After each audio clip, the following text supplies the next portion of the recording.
গল্পের নাম খোলস। লিখেছি আমি রাহুল সায়ন চট্টোপাধ্যায়।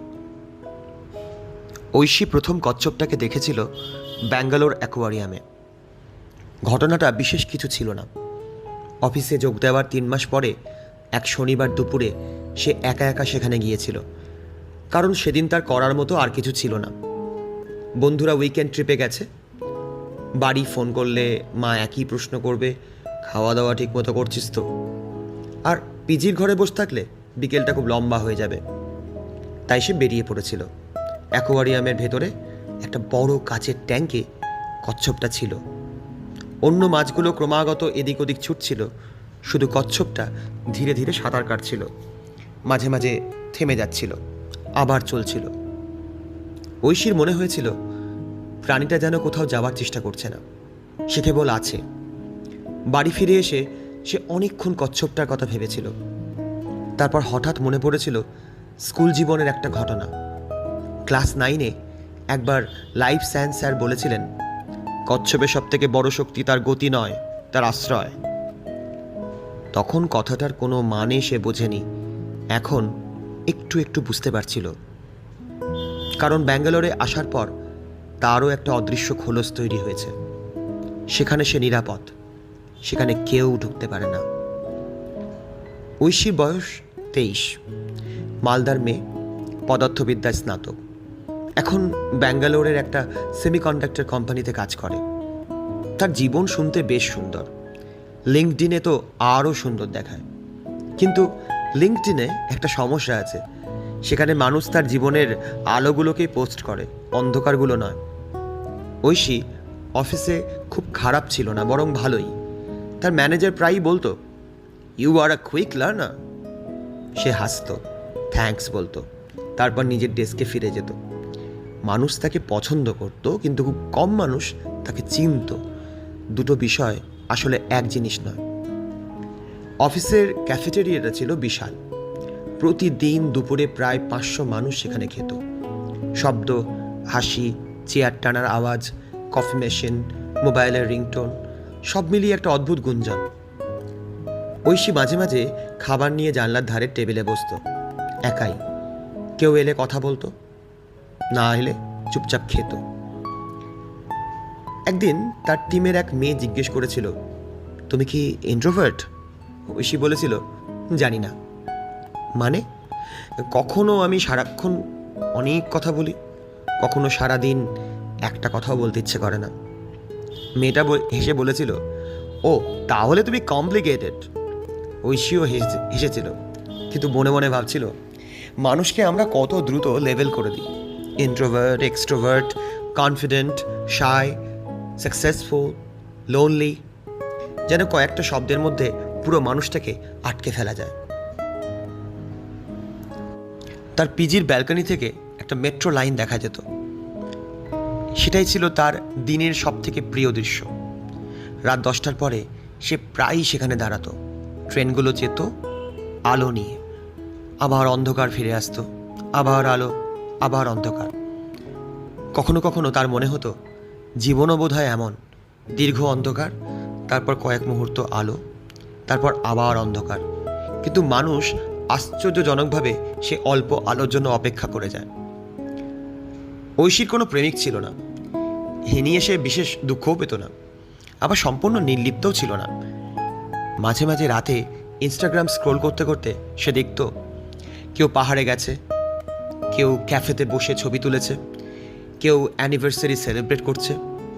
তারপর হঠাৎ বুকের মধ্যে হালকা একটা ফাঁকা অনুভূতি হতো, যেন একটা ঘর আছে যেখানে এখনো কেউ এসে বসেনি।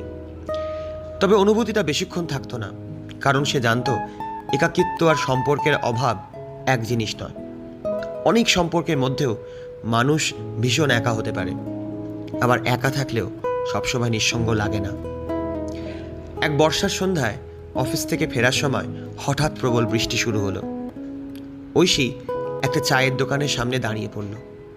তার পাশে আরেকজন মেয়ে দাঁড়িয়েছিল, সম্ভবত আইটি কোম্পানিতে কাজ করে, হাতে ল্যাপটপ ব্যাগ, চোখে ক্লান্তি।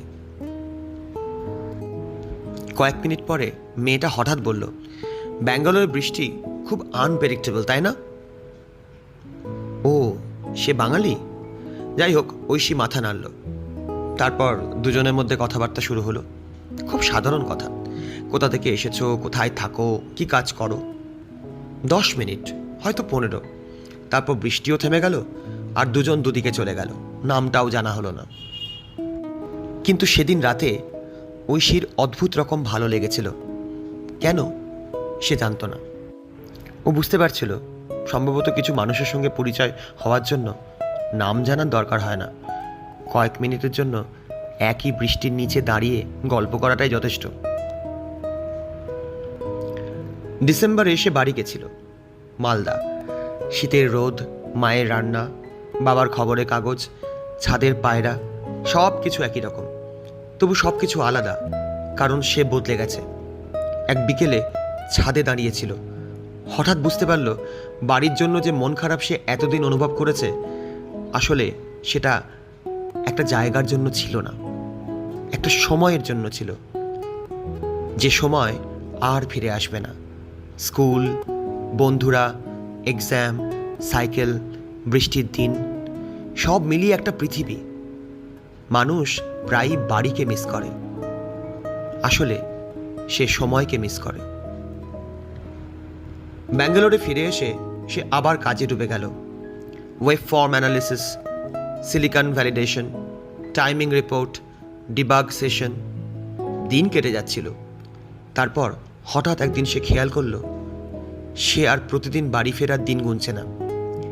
প্রথম দিকে সে গুনত, এখন আর গোনে না। শহরটা ধীরে ধীরে তার জীবনের অংশ হয়ে গেছে, অথবা সে শহরটার অংশ হয়ে গেছে। দুটোর মধ্যে পার্থক্য আছে কি সে জানত না। সেই রাতে আবার ব্যালকনিতে দাঁড়িয়েছিল। দূরে মেট্রো যাচ্ছে, আকাশে কয়েকটা তারা, হালকা বাতাস। হঠাৎ তার মনে পড়ল অ্যাকোয়ারিয়ামে সেই কচ্ছপটার কথা। কয়েক মাস আগে দেখা, ধীরে চলা, নিজের খোলস নিয়ে। হঠাৎ সে বুঝতে পারল কেন প্রাণীটাকে তার এত মনে আছে।